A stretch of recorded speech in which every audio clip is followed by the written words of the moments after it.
जेठानी के लिए पूरे ससुराल से लड़ने वाली देवरानी। तीन भाई भोला, अंकित और शिवांग अपने अपने बैग लेकर बाहर निकलते हैं। क्रांति देवी पागलों की तरह दौड़ती है और भोला के पैर पकड़कर जमीन पर लेट जाती है। नहीं मेरे बच्चों, मुझसे पाप हुआ है, घोर पाप हुआ है। मुझे पुलिस के हवाले कर दो, मुझे मार लो, पर घर छोड़कर मत जाओ। अब इन आंसुओं का कोई मोल नहीं है माँ, हटिए हमारे रास्ते से। ओ जी, पत्थर की मूरत बने क्या देख रहे हो, कुछ तो बोलो। लालची राम कांपते हुए हाथ जोड़कर बहुओं और बेटों के सामने सिर झुका देते हैं। बेटा, अगर तुम चले गए तो दुनिया थूकेगी मुझ पर। हाँ, तुम्हारी माँ गलत थी, मैं भी चुप रहकर गुनहगार बना, पर एक बार हमें मौका दे दो। पापा हटिए हमारे रास्ते से। अंकित और शिवांग लालची राम जी को धक्का देते हैं। तभी सुमन आगे बढ़ती है और लालची राम के हाथ पकड़ लेती है। रुकिए सब लोग, पापा जी आप हाथ मत जोड़िए। अगर घर के बड़े झुक जाएंगे तो बच्चों का कद छोटा हो जाता है। कोई कहीं नहीं जाएगा, हम इसी घर में रहेंगे। लेकिन भाभी ये घर नहीं, नागों का अड्डा है, और ये नागिनें आपको फिर डसेंगी, मत फंसिए इनके जाल में। तुम दोनों ने मेरे लिए अपना सब कुछ दांव पर लगा दिया, क्या अब तुम मेरी एक बात नहीं मानोगी? पापा जी और मम्मी जी को अपनी गलती का एहसास हो गया है, अब हम यहीं रहेंगे। सुमन की बात कोई भी काट नहीं पाता और सब लोग घर के अंदर वापस आने लगते हैं, लेकिन क्रांति देवी दरवाजे की दहलीज पर रुकती है। चलो अच्छा है, आखिर मेरा हुक्म का इक्का काम कर ही गया। सब लोग लिविंग रूम में सोफे पर बैठे हुए हैं। मेरे बच्चों, तुम लोगों ने इस बूढ़ी माँ की लाज रख ली और घर वापस आ गए। मम्मी जी अब पुरानी बातें भूल जाइए, अब आप हमसे इस तरीके से माफी मत मांगिए, हमें अच्छा नहीं लगता। अंकित, मुझे दाल में कुछ काला लग रहा है, इतनी जल्दी तो गिरगिट भी रंग नहीं बदलता। इसके बाद श्रद्धा, कीर्ति और सुमन मिलकर खाना बनाती हैं। घर में सब लोग साथ बैठकर खाना खा रहे हैं। चलिए पापा जी, श्रद्धा, कीर्ति पेट भर कर खाइए। सच में बेटा, खाना बहुत लाजवाब है, पर अब मैं अपनी बेटियों को घर ले जा रहा हूँ। अरे हाँ, ये तो हम भूल ही गए थे, अभी तो मेरे देवरों की शादी बाकी है, कल ही रिश्ता पक्का कर लेते हैं। अगले दिन घर में पंडित जी पंचांग खोलकर बैठे हैं। देखिए भाई, मुहूर्त तो बहुत ही दुर्लभ निकल रहा है। आज से ठीक 1 हफ्ते बाद की तारीख सबसे उत्तम है। तो बस ठीक है पंडित जी, लॉक कर दीजिए। अरे, अगर ये मुहूर्त हाथ से निकल गया तो फिर 6 महीने तक कोई लगन नहीं है। क्या 6 महीने? अरे नहीं नहीं नहीं नहीं पंडित जी, आप इसी हफ्ते की तारीख दीजिए। हाँ महाराज, आप तो बस 1 हफ्ते वाला मुहूर्त पक्का करिए। अरे इतनी भी क्या जल्दी है आप दोनों को, थोड़ा तो धीरज रखिए, हम भागे थोड़ी जा रहे हैं। लगता है अंकित जी को लड्डू खाने की ज्यादा ही जल्दी मच रही है। सब ठहाका मारकर हंसते हैं। शादी फिक्स होते ही घर में हलचल मच जाती है। सुमन सबसे ज्यादा उत्साहित है। चलिए तैयारियां शुरू करते हैं, इन दोनों के लिए सबसे सुंदर जोड़े खरीदने हैं, हल्दी, मेहंदी, संगीत। मैं तो लो चली में अपने देवरों की बारात लेकर पर खूब नाचूंगी। भाभी, आप तो इस गाने पर डांस करना, हुक्म चलाऊंगी मैं, आंख दिखाऊं मैं, सामने खड़ी रहेगी मेरी देवरानी। मेरी देवरानियां कोई डराने वाली चीज थोड़ी है, ये तो वो शेरनियां हैं जो अपनी जेठानी के लिए पूरे ससुराल से भिड़ गईं। ठीक है, तुम लोग क्या बस यहाँ खड़े होकर बातें ही करते रहोगे? चलो काम धाम भी करना है कि नहीं? सुमन, कल ही इन दोनों को लेकर मार्केट जा और इनके जोड़े और गहनों की बुकिंग करा दे। मार्केट जाने की बात सुनकर सब खुश हो जाते हैं। श्रद्धा और कीर्ति चहकते हुए अपने पिता के साथ चली जाती है। बाकी लोग भी सोने अपने कमरे में चले जाते हैं। तभी हॉल में क्रांति जी को अकेला देखकर नागिन धीरे से अपनी माँ का हाथ पकड़ती है और उन्हें कोने में ले जाकर फुसफुसाती है। स्टाइल जो बताए आपकी पहचान, हर मौके के लिए खास कलेक्शन तैयार, अपनी वार्डरोब को दे नया अंदाज। चाहे हो त्योहार की रौनक, ऑफिस की एलिगेंस या फिर किसी खास दिन की सेलिब्रेशन, हर लुक के लिए मिलेगा perfect outfit. Trendy designs, premium fabrics और ऐसे रंग जो आपके कॉन्फिडेंस को करें और भी हाईलाइट। अब इंतजार किस बात का, आज ही विजिट करें इंडीजी स्टोर और अपने फैशन गेम को करें अपग्रेड। वेबसाइट विजिट करने के लिए डिस्क्रिप्शन में दिए गए लिंक पर अभी क्लिक करें और अपना फेवरेट लुक आज ही चुनें।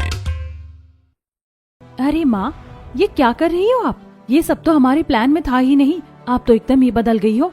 क्या सच में उन बहुओं के आगे हार मान ली?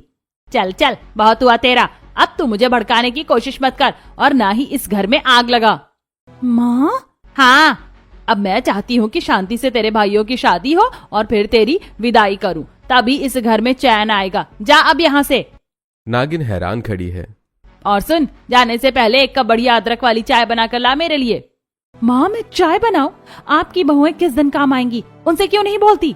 ज्यादा जुबान मत चला, तुझे कल को ससुराल जाना है, वहाँ क्या हाथ पर हाथ धरकर बैठेगी? जा चाय बना। नागिन किचन में जाती है। वो गुस्से में चाय के बर्तन पटक रही है और खुद से बातें कर रही है। हे भगवान, ये क्या हो गया? मुझे तो लगता था कि कुत्ते की दुम टेढ़ी की टेढ़ी ही रहती, पर मेरी माँ तो रातों रात सती सावित्री बन गई। सोचा था बहुओं को नौकरानी बनाऊंगी, यहाँ तो माँ ने मुझे ही नौकर बना दिया। नागिन का चेहरा गुस्से से लाल है और वो चाय का कप जोर से ट्रे में रखती है और अपनी माँ को देती है। अगले दिन सुबह सुबह सभी खरीदारी करने पहुंचते हैं और एक आलीशान साड़ी और कपड़ों के शोरूम में बैठे होते हैं। काउंटर पर साड़ियों और सूटों का ढेर लगा हुआ है। क्रांति देवी के पास नोटों से भरा बैग है। सुमन, श्रद्धा, कीर्ति और नागिन चारों वहां मौजूद हैं। भैया, सबसे महंगी और सबसे चौकी साड़ियाँ निकालो।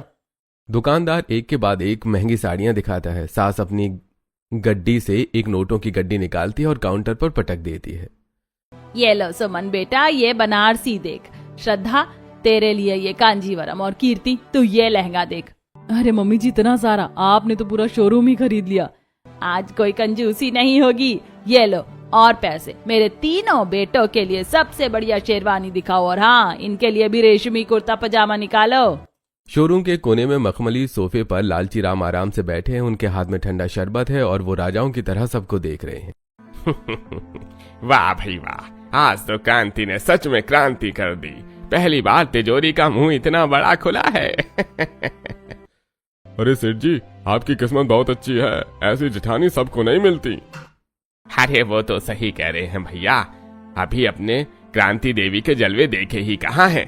इनको बनाने के बाद तो भगवान ने भी सांचा फेंक दिया होगा। लालची राम जी की बातों पर सभी हंसते हैं, लेकिन नागिन का चेहरा अभी भी उतरा हुआ है, क्योंकि उसे अपनी माँ की ये दरिया दिली हजम नहीं हो रही है। क्या हुआ नागिन जी, आप खुश नहीं है? देखिए, मम्मी जी ने आपके लिए कितना सुंदर कलर लिया है। खुश क्यों नहीं हूँ भाभी, बहुत खुश हूँ। बस माँ का ये नया अवतार देखकर मेरा सिर चकरा रहा है। श्रद्धा, देख रही है, मम्मी जी तो आज नोट ऐसे उड़ा रही जैसे कागज के टुकड़े हों। मुझे तो डर लग रहा है कहीं ये तूफान से पहले की शांति ना हो। चुप कर, तेरी जुबान ज्यादा ही चलने लगी। आज खुशी का दिन है, बस एंजॉय कर। ढेर सारी शॉपिंग बैग्स गाड़ियों में रखे जा रहे हैं। सब लोग शोरूम से बाहर निकल रहे हैं। सुमन सास का हाथ पकड़कर चल रही है। मम्मी जी, आज आपने हमारा दिल जीत लिया। आपने साबित कर दिया कि एक माँ चाहे तो घर को स्वर्ग बना सकती है। पागल है तू, तुम खुश तो मैं खुश।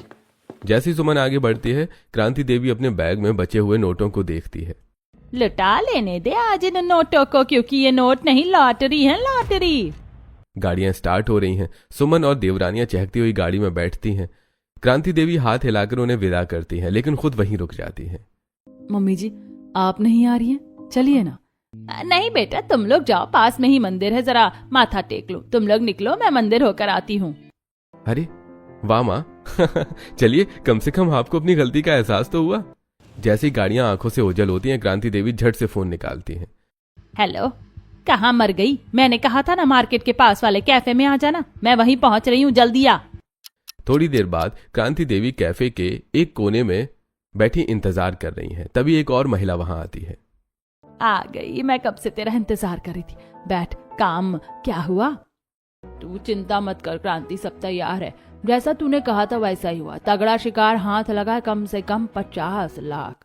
बस यही तो मैं चाहती हूँ। बड़े शिकार करने के लिए छोटे छोटे दाने फेंकने पड़ते। अगर मैंने भी इन सब की गले की फांस ना बनी ना, तो मेरा भी नाम क्रांति देवी नहीं।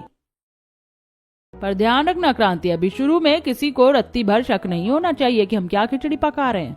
तू फिक्र मत कर, बस तू अपना काम पक्का रख, बाकी मुझ पर छोड़ दे। हे भगवान, यहाँ तो पासा ही उल्टा पड़ गया। आखिर कौन है ये माया, और क्या है क्रांति देवी का वो खौफनाक इरादा? क्या वाकई कुत्ते की तुम सीधी हो गई थी, या फिर ये आने वाली तबाही की आहट है? खैर, वो तो कहानी देखकर ही पता चलेगा। लेकिन एक तरफ जहां सभी बहुएं और बेटे शॉपिंग करके घर पहुंचते, तभी घर के दरवाजे तड़क भड़क वाली साड़ी, ढेर सारा मेकअप और हाथ में एक बड़ा सा बैग लेकर एक महिला आती है। ओए हाय, मेरे बच्चे आ गए। हाय रब्बा, कितनी प्यारी हैं बहुएं मेरी। क्रांति, तूने तो हीरा ढूंढा है, हीरा। अरे बुआ जी, आप यहाँ कैसे? तेरी माँ ने बुलाया और मैं ना आऊं? आखिर बच्चों की शादी है, अब इस घर की रौनक मैं संभालूंगी। पीछे से क्रांति देवी भी आ जाती हैं और सब लोग ड्राइंग रूम में बैठे हैं। क्रांति देवी तिजोरी से एक बहुत भारी रजवाड़ी हार निकालती हैं। सुमन बेटा इधर आ, तू घर की बड़ी बहू है, मैंने तेरे साथ बहुत बुरा किया, इसीलिए ये रजवाड़ी हार सिर्फ तेरा है। वाह क्या बात है, बड़ी बहू का रुतबा ही अलग होता है। श्रद्धा कीर्ति तुम लोग बुरा मत मानना, आखिर तुम तो अभी नहीं हो, सुमन ने तो इस घर को सींचा है, तुम ये छोटे सेट से काम चला लो। श्रद्धा और कीर्ति एक दूसरे का चेहरा देखती हैं। मम्मी जी ये हार बहुत ज्यादा कीमती है, श्रद्धा और कीर्ति की तो शादी है, उन्हें कुछ भारी पहनना चाहिए, आप ये हार इनमें से किसी को दे दीजिए, मैं ये छोटा सेट रख लूंगी। देख लिया भोला, देख लिया लालची जी, मैं अपनी गलतियों का प्रायश्चित करना चाहती हूँ, पर इसे लगता है कि मैं अब भी वही पुरानी सास हूँ। बेटा अगर तुझे ये हार बोझ लग रहा है तो समझूंगी कि तूने मुझे आज भी माफ नहीं किया। अरे नहीं माँ, आप रोइए मत। सुमन क्या कह रही हैं? माँ इतने प्यार से दे रही हैं, रख ले। अरे हाँ हाँ बहू रख ले, श्रद्धा कीर्ति तो छोटे सेट में भी चांद लगेंगी, खर्चा भी कम हुआ और शगुन भी हो गया। सुना तुम दोनों ने, खर्चा कम हुआ? वाह लालची भाई साहब क्या बात कही है। श्रद्धा कीर्ति तुम लोग कितनी खुश नसीब हो ना, शादी तुम्हारी और घर की महारानी जेठानी जी बनी बैठी है। अगर मैं तुम्हारी जगह होती ना तो अब तक जेठानी की अकल ठिकाने लगा देती। नहीं बुआ जी, हमें खुशी है कि भाभी को उनका हक मिल गया। हाँ हाँ और क्या। श्रद्धा और कीर्ति एक दूसरे को देखती हैं। शाबाश जहरीली, तूने तो तीली लगा दी, अब बस मुझे इस आग को हवा देनी है। अरे माँ ये क्या हो रहा है? आपने तो कहा था कि जब मेरी शादी तय होगी तो ये हार मुझे दोगी, फिर भाभी को क्यों? चुप रह, तू अभी बच्ची है, तू जा जाकर अपनी भाभियों के लिए चाय बना कर ला। हद है, कल तक बहुएं नौकरानी थी, आज मैं बन गई। नागिन बड़बड़ाते हुए किचन की तरफ जाती है। अगले दिन सुबह श्रद्धा और कीर्ति घर में आती हैं। घर के सोफे पर ढेर सारे शॉपिंग बैग्स खुले पड़े हैं। श्रद्धा और कीर्ति ने अपने संगीत और हल्दी के लिए बहुत चाव से लहंगे और साड़ियां चुनी हैं। सुमन पास ही बैठी है। अरे वाह श्रद्धा, ये रंग तो बहुत ही खिला खिला है। अरे पर ये रंग तो सुमन बेटा पर ज्यादा फबेगा, क्यों श्रद्धा? पर मम्मी जी ये तो मैंने अपनी हल्दी के लिए खास पसंद किया था। तो क्या हुआ बेटा, तूने पहना सुमन ने पहना, एक ही बात हुई। ले बेटा सुमन ये तू रख, श्रद्धा के लिए हम बाजार से कुछ और ले आएंगे। हाय रब्बा सुमन तू कितनी खुश नसीब है, देख तो श्रद्धा का चेहरा, कितनी खुशी खुशी अपनी पसंद तुझे दे रही है। हाँ क्यों नहीं बुआ जी, मेरा लहंगा मुझसे बिना पूछे भाभी को दे दिया, ये ज्यादा नहीं हो रहा? अब क्रांति देवी सोने के कंगन निकालती है जो उन्होंने कीर्ति को देने का वादा किया था। कीर्ति बेटा ये कंगन जो तूने लिए थे ना, ये सुमन के लहंगे से मैच कर रहे, ये ना मैं सुमन को दे देती हूँ। मम्मी जी वो मेरे शगुन के गहने हैं। अरे कीर्ति आखिर तेरी जेठानी तेरी बहन जैसी तो है, उसने पहना तूने पहना, ये एक ही बात है। कीर्ति मजबूरी में कंगन सुमन की तरफ बढ़ा देती है और दोनों बहनें घर से जा रही होती हैं। तभी क्रांति देवी श्रद्धा और कीर्ति के पीछे पीछे आती है और घर के बाहर। देखो श्रद्धा कीर्ति, मैंने इंटीरियर वाले को बुलाया है, मैं तुम दोनों के कमरे का डिजाइन नया बनवा दूंगी, एकदम नए जमाने का, पर खबरदार सुमन को कानो कान खबर ना हो। पर क्यों मम्मी जी? अरे बेटा अगर उसे पता चला तो वो भी अड़ जाएगी कि उसका कमरा भी नया बनवाओ, और तुम्हारे ससुर जी को तो तुम जानती हो, एक एक पैसा गिन कर देते हैं, बजट ही नहीं है, तुम बस चुप रहना, मैं सब संभाल लूंगी। श्रद्धा और कीर्ति हैरान होकर चली जाती है। उसके बाद क्रांति देवी सुमन के पास जाती है। सुमन बेटा कल इंटीरियर वाला आएगा, तू घर की बड़ी बहू है, हक से बोलना कि पहले तेरे कमरे का काम होगा। अगर ये देवरानियां कुछ बोले ना तो घबराना मत, आखिर बहनें हैं, थोड़ी नोक झोंक तो प्यार बढ़ाती है। अपने मन की बात कहेगी तभी तू इस घर में रानी बनकर रहेगी। ठीक है मम्मी जी, जैसा आप कहें। अगले दिन हॉल में इंटीरियर डिजाइनर नक्शे फैलाकर खड़ा है। सब लोग वहां जमा है। देखिए भैया, कायदे से मैं इस घर की बड़ी बहू हूँ, तो पहले मेरे कमरे का काम शुरू होना चाहिए, कमरे का पूरा लुक बदल जाना चाहिए। भाभी लेकिन क्यों, शादी हमारी हो रही है तो हमारे कमरे बनने चाहिए ना, और वैसे भी पापा जी के पास अभी इतना बजट नहीं है कि सबके कमरे बने। बजट नहीं है तो क्या हुआ, मेरे पति कमाते हैं इस घर में, उनके पैसों पर मेरा हक है, मेरे कमरे का इंटीरियर होगा ही होगा। अच्छा तो अब आप हमारे पतियों की कमाई पर बात करेंगी? भाभी आप भूल गई क्या, इस घर में आपकी कोई कदर नहीं करता था, ये हम दोनों ही थी जो आपकी ढाल बनकर खड़ी हुई और पूरे ससुराल से भिड़ गई। तो क्या आप जिंदगी भर मुझे एहसान गिनाओगी तुम दोनों? मैंने गलती कर दी जो तुम दोनों को अपनी सगी बहन समझा। सगी बहन? सगी बहनें कंगन नहीं छीनती और ना ही दूसरों के हक पर डाका डालती हैं। भाभी आप तो बिल्कुल बदल गई। भाभी, आप ऐसे कैसे बोल सकती हैं? इन दोनों ने आपके लिए क्या क्या नहीं किया। बहसबाजी बढ़ जाती है। सुमन रोते हुए अपने कमरे की तरफ भागती है। श्रद्धा और कीर्ति अपना बैग उठाकर खड़ी हो जाती हैं। मम्मी जी, अगर इस घर में हमारी कोई इज्जत नहीं और हर चीज पर सिर्फ भाभी का ही कब्जा रहना है तो हमारा यहाँ आना बेकार है। अब हम इस घर में तभी कदम रखेंगे जब हमें हमारा हक मिलेगा। चल श्रद्धा। दोनों गुस्से में घर से बाहर निकल जाती हैं। क्रांति देवी पीछे खड़ी होकर हाथ में माला जप रही हैं। क्रांति, दोनों चिड़िया उड़ गईं। अब घर में सिर्फ तू और तेरी ये सीधी बड़ी बहू है। अभी तो सिर्फ घर से गई हैं जिज्जी, अब होगा असली तमाशा। जहरीली बुआ और क्रांति देवी एक नया षड्यंत्र बुन रही थी। अगले दिन घर के आंगन में ढोलक बज रही है और घर सजा हुआ है। श्रद्धा और कीर्ति सुंदर लहंगों में बैठी हैं। मेहंदी वाली अपनी कीप लेकर श्रद्धा के पास आती है। चलिए दीदी, हाथ आगे कीजिए, बहुत सुंदर डिजाइन लगाऊंगी। ये लड़की रुक, सबसे पहले शगुन की मेहंदी हमारी बड़ी बहू सुमन के हाथों में लगेगी। चल सुमन बेटा, हाथ आगे बढ़ा। सुमन संकोच में हाथ आगे बढ़ाती है। श्रद्धा और कीर्ति एक दूसरे को हैरानी से देख रही हैं। यार कीर्ति, ये तो हद ही हो गई है। साड़ी हमारी थी, वो इनको दे दी। ज्वेलरी हमारी थी, वो इनको दे दी। यहाँ तक कि मम्मी जी ने अपना सबसे भारी सेट भी इनको दे दिया और अब हमारी शादी की मेहंदी भी पहले इन्हीं को। वही तो, प्रायोरिटीज की भी कोई सीमा होती है। ऐसा लग रहा है शादी हमारी नहीं भाभी की दोबारा हो रही है। माना मम्मी जी को शायद अपनी पुरानी गलतियों का पछतावा हो रहा है, पर यह पछतावा अब हमें बर्दाश्त के बाहर हो रहा है। रस्म के बाद सुमन अपने कमरे में बैठी मेहंदी सुखा रही है। क्रांति देवी दबे पांव अंदर आती है और उनकी आंखें लाल हैं। मम्मी जी, क्या हुआ?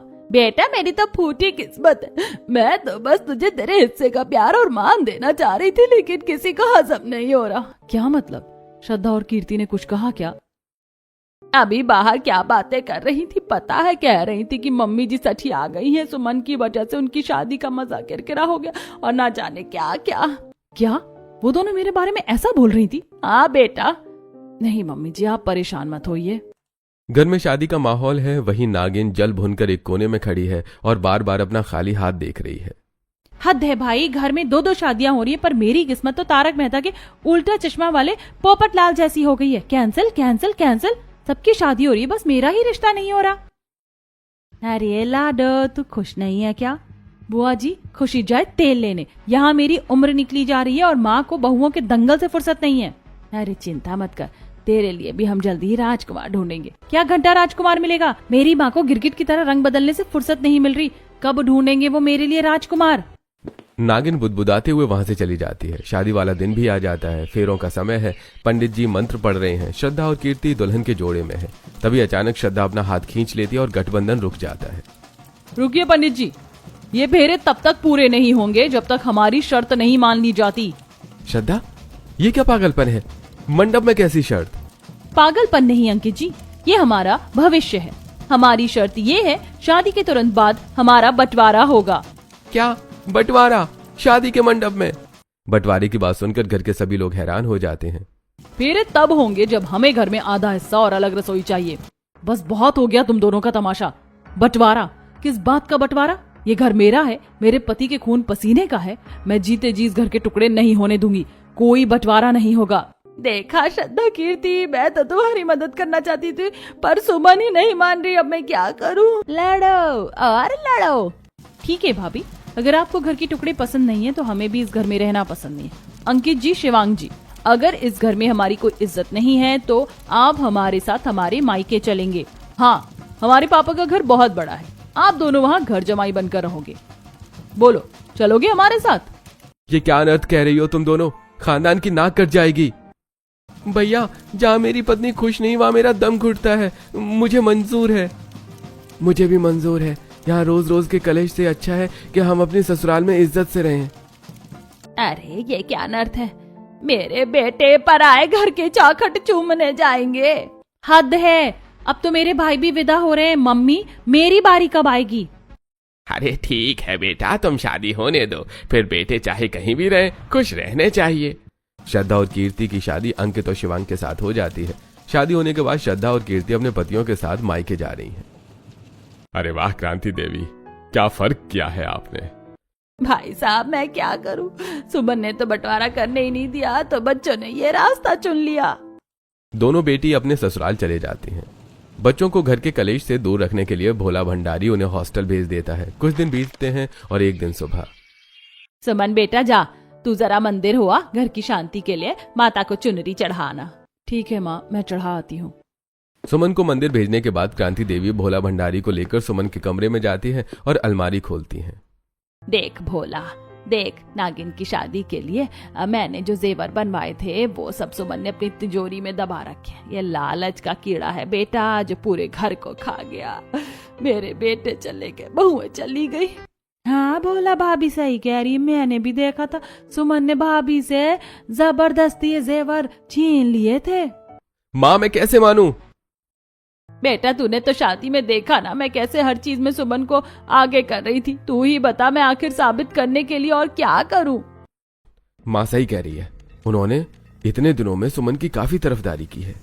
देख बेटा, तू सुमन से इस बारे में कोई बात मत करियो, मैं नहीं चाहती घर की शांति भंग हो। ठीक है माँ, मैं इस बारे में सुमन से कोई बात नहीं करूंगा। नागिन दरवाजे के पीछे खड़ी होकर सारी बातें सुन रही थी। भोला भंडारी के कमरे से बाहर जाने के बाद नागिन कमरे में आती है। वाह माँ, क्या दांव खेला है। तीनों भाभियों को आपस में लड़ा दिया और अब भैया को भी मुट्ठी में कर लिया। मुझे तो पता था कि एक बार को 12 साल बाद कुत्ते की दुम सीधी हो सकती है, लेकिन मेरी माँ नहीं। अभी तो शुरुआत है लाडो, आगे आगे देख होता है क्या। मैंने कोई धूप में बाल सफेद थोड़ी ना करे हैं। एक तरफ क्रांति देवी अपना दाव खेलती है, वहीं दूसरी तरफ नागिन का रिश्ता पक्का हो जाता है। क्रांति देवी ने आज श्रद्धा और कीर्ति को भी बुलाया है। जहरीली बुआ सोफे पर पैर पसार कर बैठी हैं। देखो बहुओं, नागिन तुम्हारी इकलौती ननद है, उसकी शादी पक्की हो गई है। अब तुम लोग बताओ कि अपनी बहन की शादी में क्या क्या योगदान दोगी। मम्मी जी आप फिक्र मत कीजिए, मैं अपने हिस्से के सारे जेवर नागिन को दे दूंगी। हम भी पीछे नहीं हटेंगे मम्मी जी, जो बन पड़ेगा हम करेंगे। बेटा मैं नहीं चाहती कि तुम लोगों के बीच फिर से दरार आए। तुम दोनों तो सुमन के लिए ससुराल से भिड़ गई थी, पर अब उसके तेवर बदल गए। क्या कह रही हैं आप मम्मी जी? अरे लाडो, तुम्हारी सास शर्म के मारे बोल नहीं पा रही। उस सुमन ने सारे खानदानी जेवर अपनी अलमारी में दबा लिए। मुझे तो नहीं लगता वो एक अंगूठी भी देगी। क्या भाभी ऐसा बोल रही हैं? मम्मी जी आप चिंता मत करो, हम अपना हक लेना जानते हैं। श्रद्धा कीर्ति को भड़काकर क्रांति जी और जहरीली बुआ अंदर आकर सुमन के कमरे में बैठती है। सुमन बेटा, मैंने तुम दोनों के आगे हाथ जोड़ लिए, पर श्रद्धा और कीर्ति ने साफ मना कर दिया। हाँ सुमन कह रही थी कि हमारे पति तो घर जमाई बनकर रह रहे, हम कहाँ से खर्चा करें। जेठानी का पति बहुत कमाता है, सारा खर्चा वही करेगी। क्या उन्होंने मुझे ताना मारा कि मैं ही सारा खर्चा करूं? मम्मी जी मैं उन्हें उनकी औकात दिखा दूंगी। जैसे ही सुमन कमरे से बाहर आती है, जहरीली बुआ सुमन की अलमारी से चुपके से जेवर निकालती है और उन्हें दूसरी जगह छुपा देती है। अब जब शादी वाले दिन जेवर नहीं मिलेंगे तब तमाशा देखेगी ये जहरीली बुआ। नागिन की शादी का मंडप सजा है, शहनाइयां बज रही हैं। नागिन दुल्हन के जोड़े में तैयार बैठी है। दूल्हे वाले और मेहमान आ चुके हैं। तभी अरे समधन जी, वो चढ़ावे के कहने कहाँ है? रस्म शुरू करनी है। अरे सुमन बेटा, वो गहने का जो मैंने तुझे श्रद्धा को देने के लिए दिए थे। माँ जी आपने तो कहा था कि गहने आपने खुद श्रद्धा को दे दिए। क्या? मम्मी जी ने तो मुझसे कहा था कि सुमन भाभी ने गहने देने से मना कर दिया है और अपनी अलमारी में बंद कर रखे हैं। हाँ भाभी, आप इतनी लालची कैसे हो सकती है? ननद की शादी में भी आप गहने खा गई? तुम लोग पागल हो गए हो। मम्मी जी ने तो मेरे हाथ से गहने लेकर कहा था कि छोटी बहुएं मायके में हैं, मैं उन्हें भिजवा दूंगी। तीनों बहुएं आपस में लड़ने लगती हैं। तभी दूल्हे वाले खड़े हो जाते हैं। अरे जिस घर की बहुएं मंडप में गहनों के लिए लड़ रही हों, वह हमारा बेटा नहीं ब्याहेगा। ऐसी परवरिश वाली लड़कियां हमें नहीं चाहिए। दूल्हा और बाराती मंडप छोड़कर चले जाते हैं। नागिन रोने लगती है और सुमन को एक जोरदार थप्पड़ मारती है। शर्म नहीं आई भाभी? आपको मेरी जिंदगी बर्बाद कर दी। माँ ने मुझे अपनी आंखों से दिखाया था कि तिजोरी में आपने गहने छुपाए हैं। माँ ने मुझे देते वक्त भी दिखाया था। सुमन, माँ सच कह रही है। तू सिर्फ लालची नहीं बल्कि धोखेबाज भी है। माँ ने तुझे अपनी सगी बेटी की तरह जेवर दिए और तूने उन्हें हड़प लिया और इन दोनों बेचारियों पर इल्जाम लगा दिया। माँ जी आप कुछ बोलती क्यों नहीं? आप नहीं तो बस कर कल मुंही। अब मेरा नाम मत ले। मैंने तो सोचा था तू घर संभालेगी, पर तूने तो मेरी बेटी की बारात लौटा दी। निकल जा इस घर से। भोला सुमन को धक्के देकर घर की दहलीज से बाहर निकाल देता है। श्रद्धा और कीर्ति भी उसे नफरत से देखती हैं। सभी लोग उदास हैं। रात का समय है। क्रांति देवी अपने कमरे में एसी चलाकर जहरीली बुआ के साथ बैठी हैं। जीजी अच्छा हुआ ना जो मैंने सुमन से गहने ले लिए हैं और उसे बोल दिया है कि वो मैंने श्रद्धा को दे दिया और छोटी वाली से कहा कि गहने सारे बड़ी वाली दबा कर बैठी है। हाँ तभी तो हमारा प्लान पूरा हुआ है। अब आगे क्या करना है रुकिए बताती हूँ। क्रांति देवी फोन पर बात करती हैं। हाँ माया सब सेट हो गया है, अब बस आखिरी दांव बाकी है। क्रांति मान गए तुझे एक पंथ दो काज। अभी तो पार्टी शुरू हुई है जीजी, अब बोला कि शादी उस अमीर लड़की से होगी और हम बनेंगे लखपति। बाहर सड़क पर सुमन अकेली रो रही है, अंदर सास और बुआ ठाके लगा रही हैं। घर में सन्नाटा है। भोला अपनी बेटियों की तस्वीर देख रहा है और सुमन की याद में डूबा है। बेटा क्यों दुखी होता, देख उस कुलक्षणी सुमन ने तो घर तोड़ने में कोई कसर नहीं छोड़ी। अच्छा हुआ वो चली गई, अब देख मैं तेरी जिंदगी में फिर से खुशियां लाऊंगी। जैसी आपकी मर्जी माँ, अब मेरा इस घर से मोह भंग हो गया है। एक तरफ क्रांति देवी ने 2 दिन बाद ही भोला की दूसरी शादी की तैयारी कर ली, वहीं सुमन फटे पुराने कपड़ों में सब्जी मंडी में दर दर भटक रही है। तभी वहां श्रद्धा और खरीदारी करने आती है। भाभी आपकी ये हालत? छोटी मुझे माफ कर दो, माँ जी ने मुझसे कहा था कि तुम दोनों ने गहने ले लिए। क्या? पर हमसे तो माँ जी और बुआ ने कहा कि आपने सारे गहने तिजोरी में दबा लिए। नहीं छोटी, माँ जी ने तो मुझसे गहने लेकर कहा था कि वो तुम्हें भिजवा रही है। उन्होंने हम तीनों को लड़ाया था कि वो उनकी दूसरी शादी करवा सके और आज वो शादी हो रही है। मंडप में मंत्र पढ़े जा रहे हैं। अचानक सुमन, श्रद्धा और कीर्ति चंडी बनकर एंट्री लेती हैं। सुमन सीधे जाकर हवन में पानी डाल देती है। अरे ये कलमुही यहाँ क्या कर रही है, धक्के मारो इसे। सुमन भोला की तरफ बढ़ती है और कड़ाकेदार थप्पड़ मारती है। ये थप्पड़ उस मर्द के लिए जिसके कान कच्चे और अकल घास चरने गई है। सुमन, ये क्या बदतमीजी है? बदतमीजी नहीं, इंसाफ है। अपनी माँ से पूछो वो जेवर कहाँ है जो उन्होंने मेरे हाथ से झपट कर तिजोरी में छुपाए थे। श्रद्धा और कीर्ति अपने अपने पतियों के सामने खड़ी हो जाती हैं। और तुम दोनों माँ की बातों में आकर अपनी बीवियों को पराया कर दिया। शर्म आनी चाहिए तुम लोगों को। हम मायके में रो रही थी और तुम यहाँ शादी के लड्डू बांट रहे हो। कीर्ति कोने में खड़ी जहरीली बुआ की चोटी पकड़कर उसे बीच मंडप में घसीटती है। बोल बुढ़िया, सच बोल वरना यही तेरा पोपट बना दूंगी। है छोड़ दे, सब क्रांति की चाल थी। उसी ने जेवर छुपाए थे ताकि नागिन की शादी टूटे और भोला की दूसरी शादी अमीर खानदान में हो सके। पूरा घर सन्न रह जाता है। नागिन अपनी माँ के करीब आती है। माँ, आपने अपनी ही बेटी की खुशियाँ सिर्फ पैसों के लिए बेच दी? नहीं लाडो, ये सब झूठ है। बस बहुत हो गया आपका ढोंग। तीनों बहुएं एक साथ खड़ी होती हैं। माँ जी, आपने घर तोड़ने की कोशिश की थी ना, अब ये घर हम जोड़ेंगी लेकिन आपके बिना।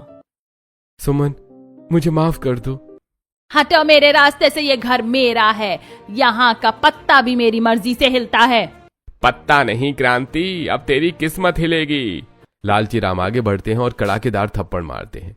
ये थप्पड़ उस लालच के लिए जिसने मेरे घर की खुशियों को निगल लिया। तुझे पैसा चाहिए था ना, अब जा और गलियों में भीख मांग। और ये थप्पड़ मेरी तरफ से माँ। आपने सिर्फ मेरी शादी नहीं तोड़वाई, आपने अपनी बेटी का भरोसा तोड़ा है। मुझे शर्म आती है कि मैं आपकी बेटी हूँ। भोला बेटा, देख ये सब मुझे मार रहे हैं, तू तो मेरा साथ देगा ना? माँ, आपने मुझे अपनी पत्नी का गुनहगार बना दिया। निकल जाइए यहाँ से, इससे पहले कि मैं अपना आपा खो दूं। माँ जी, हम साथ साथ हैं का पाठ आपने हमें पढ़ाया था। अब हम आपके हैं कौन बनकर इस घर से विदा हो जाइए।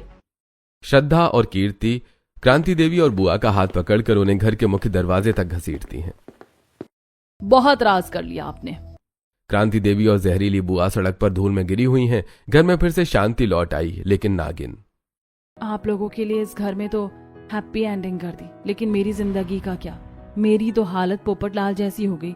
क्या जिस तरह तारक मेहता का उल्टा चश्मा में अभी तक पोपटलाल की शादी नहीं हुई है, इस सीरीज में मेरी भी नहीं होगी। इसे एंड करें या पार्ट 3 देखोगे? कमेंट में बताओ।